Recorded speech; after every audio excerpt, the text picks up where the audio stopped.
Bem-vindos a essa aula e bem-vindas, né, a essa aula. Hoje a gente vai falar sobre um tema extremamente importante, que é um tema repetitivo. Deixa eu só conferir a data. De outubro de 2024, extremamente importante para provas, tá? E aí a gente vai fazer uma questãozinha no fim, tá? Bom, o que acontece? A gente tem no CPC aquela ideia de que a execução se dá perante os bens da pessoa, sobre o patrimônio, princípio da responsabilidade patrimonial. No artigo, eu ia falar de cabeça, mas eu vou falar de cabeça, 789, enquanto eu vou abrindo aqui meu CPC para confirmar. Então, 789 do CPC, princípio da responsabilidade patrimonial. O devedor responde com todos os seus bens, presentes e futuros, para o cumprimento de suas obrigações, salvo as restrições estabelecidas em lei. Bom, isso quer dizer que o foco da constrição, o foco, né, da efetivação do direito é a busca e a constrição de bens, para depois haver a expropriação. Então a gente não tem mais aquela ideia, aquela noção de que a execução se dá sobre a pessoa do devedor, mas sim sobre os seus bens, certo?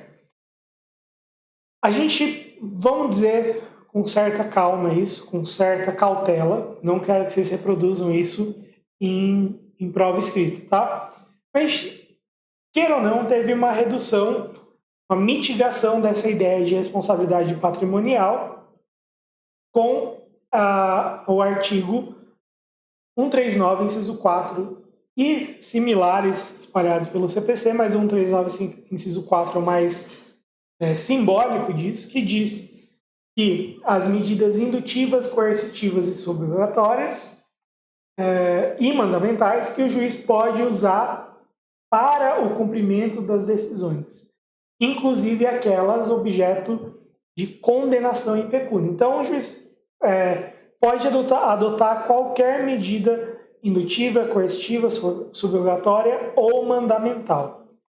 Isso quer dizer que o juiz tem uma certa criatividade na hora de criar medidas acessórias, vamos dizer assim, para forçar o cumprimento de uma obrigação, certo? E aí surgiu logo no primeiro momento, no CPC de 2015, aquela ideia de apreensão de passaporte, apreensão de CNH, proibição de licitar e proibição de participar em concursos públicos. Quando a gente vai para algumas jurisprudências, a gente vê no STJ, no TST, por exemplo, a proibição de participar de um clube de futebol, de participar de campeonato, né? Lógico, nesse caso da participação do clube em campeonato, foi concedida a medida de segurança para possibilitar o clube de realizar a sua atividade principal. Mas isso quer dizer que aquela ideia de responsabilidade patrimonial, ela meio que foi reduzida, porque agora eu posso ir em cima de determinados aspectos da liberdade individual do devedor para incutir nele a ideia de cumprir a obrigação de maneira voluntária. Então, não é o foco da aula de hoje, mas a gente tem a definição diferente das diferenças entre o que são medidas coercitivas, subrogatórias, mandamentais e indutivas, né? Mas, no geral, o contexto todo é essa ideia de ou determinar medidas acessórias para criar uma pressão psicológica para o cumprimento da decisão pelo devedor, ou fazer alguma atividade mais drástica, porque a ideia de medida mandamental acaba caminhando nessa ideia de algo mais efetivo, mais direto na tutela do bem jurídico ali que a pessoa quer. Mas, enfim, esse artigo 139, inciso 4, ele foi declarado constitucional pelo STF. Então, o STF disse que essas medidas do artigo 139, inciso 4, podem ser utilizadas pelo juiz e são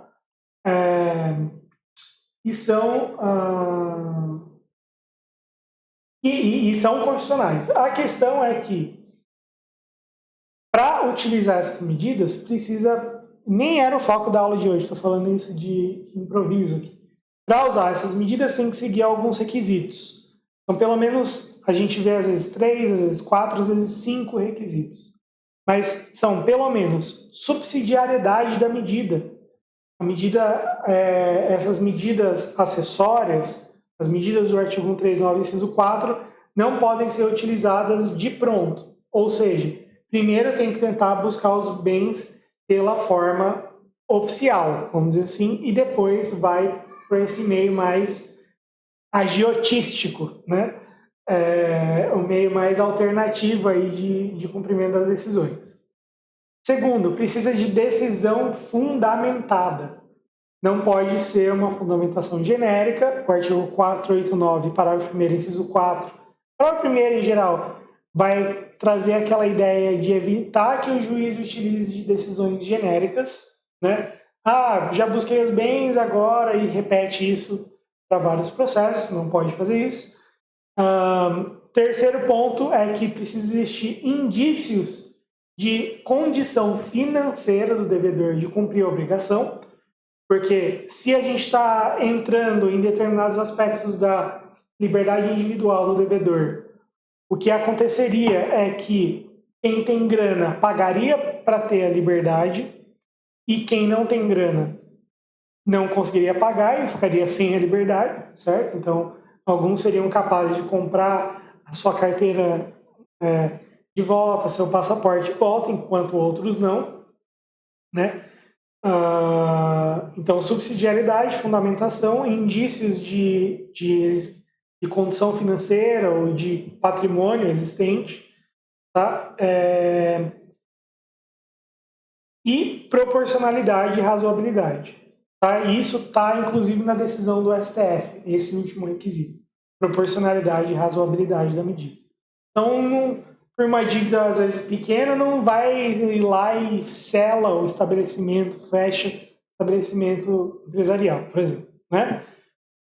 Proporcionalidade e razoabilidade é ter uma certa ação-reação.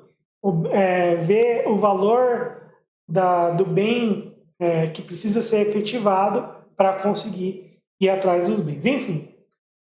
Mas não é esse o foco da aula de hoje, mas é parecido, a gente caminha nessa ideia. O CPC de 2015, ao lado dessa gama de liberdade para o juiz ter uma criatividade no cumprimento das decisões, na efetivação das decisões, ele também alterou um pouquinho o panorama de como acontece, e aí, se você está acompanhando com o Vademécum, você vai lá para o artigo 833, tá? Bom, o 833 vai falar sobre impenhorabilidade. Então, são impenhoráveis os bens inalienáveis, os declarados por ato voluntário, não sujeitos à execução, os móveis, os vestuários, os vencimentos, os livros, as máquinas, etc, etc e etc. Certo?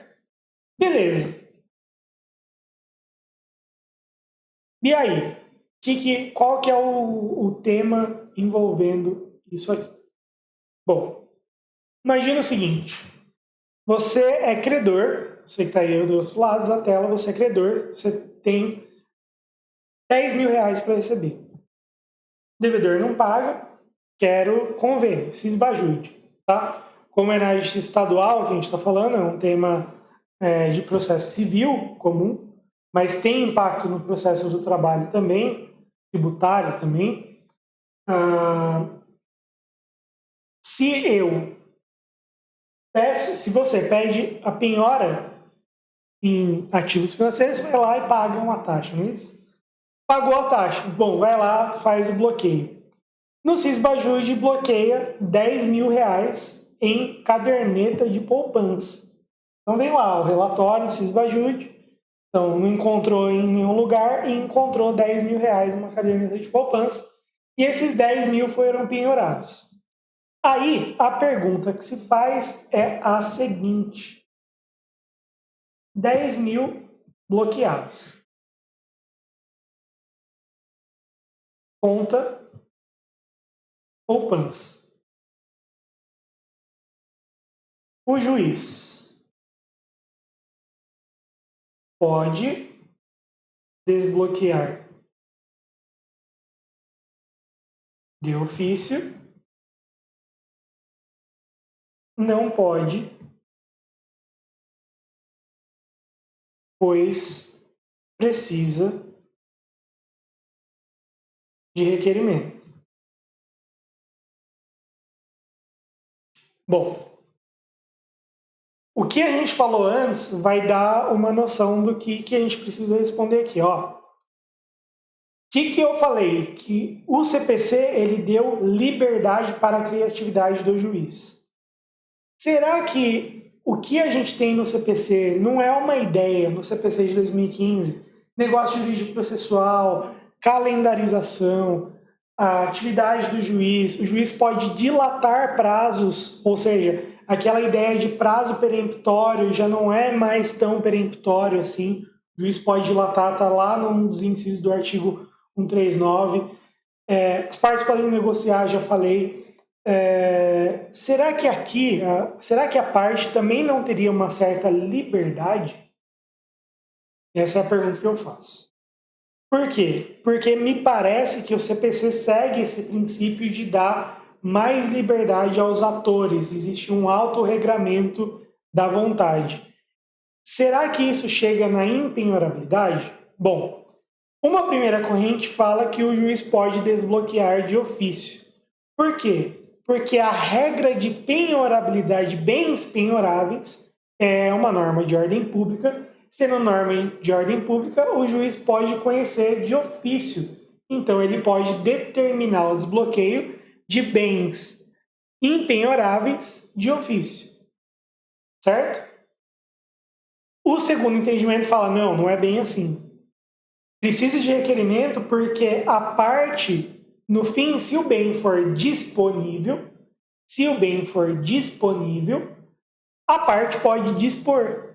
Ela pode falar assim, não, tá bom, você penhorou 10 mil da minha conta poupança, tudo bem, pode ir. Porque você poderia sacar esses 10 mil e dispor de qualquer maneira. É diferente de uma situação, para essa segunda corrente, do artigo 833, inciso 11, que fala,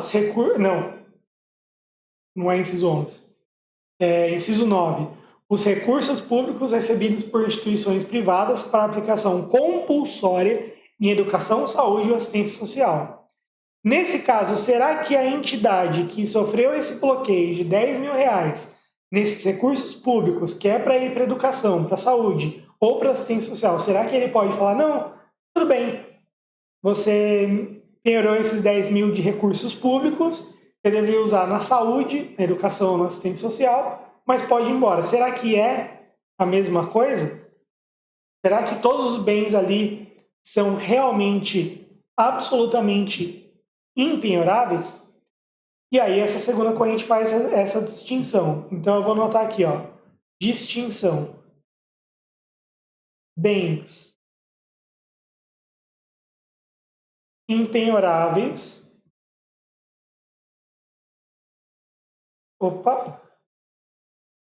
E indisponíveis. Bens impenhoráveis.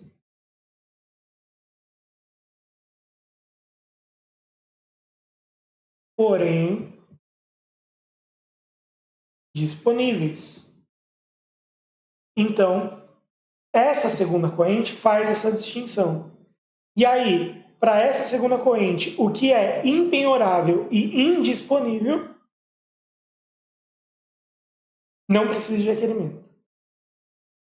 Fiz o cisbajude por algum motivo ou de algum jeito conseguir, pelo cisbajude, não, isso é difícil de acontecer na prática, penhorar recursos públicos de entidades que têm que compulsoriamente aplicar na assistência social, educação e saúde. Bom, nesse caso, o juiz vendo essa situação, para essa segunda corrente pode desbloquear de ofício, porque o bem é indisponível.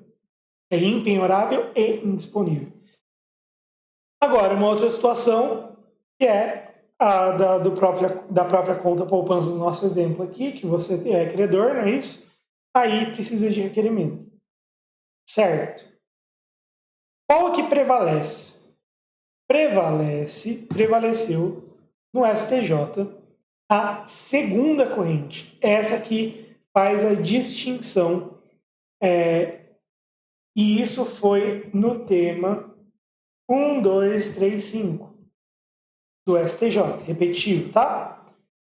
A impenhorabilidade de quantia inferior a 40 salários mínimos, 833, inciso 10 do CPC, não é matéria de ordem pública e não pode ser reconhecida de ofício pelo juiz, devendo ser arguída pelo executado no primeiro momento em que lhe couber falar nos autos ou em sede de embargo de execução ou impugnação, cumprimento de sentença, sob pena de preclusão. Não falou no prazo, precluiu e aí o dinheiro foi embora, tá?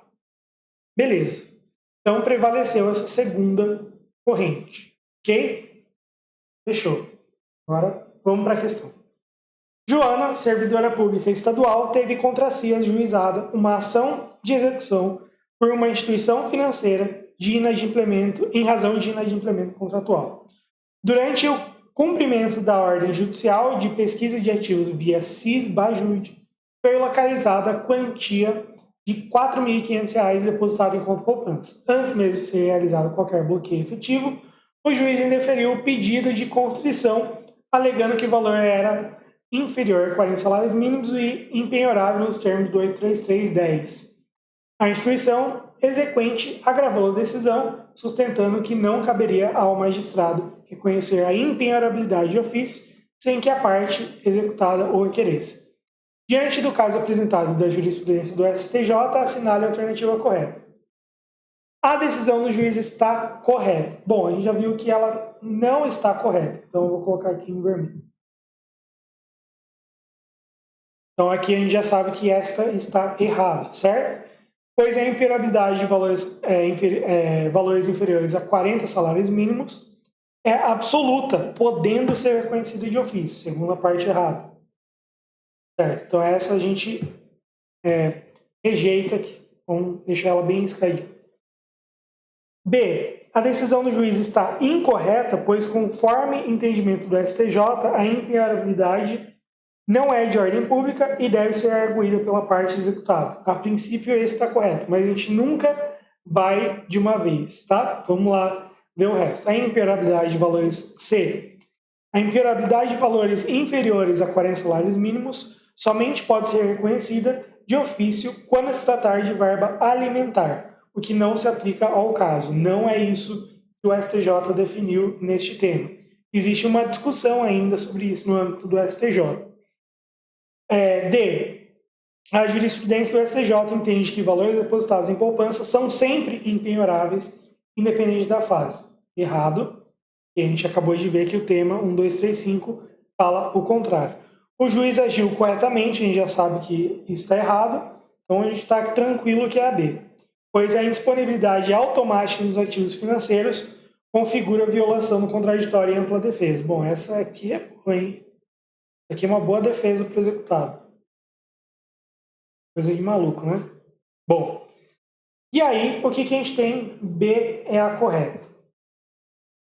B é a correta. Porque tema 1235 fala o seguinte: a impenhorabilidade de quantia inferior a 40 salários mínimos não é matéria de ordem pública e não pode ser reconhecida de ofício pelo juiz, devendo ser arguída pelo executado no primeiro momento que lhe couber falar nos autos, ou em sede de embargo de execução, ou impugnação com cumprimento de sentença, pena de preclusão.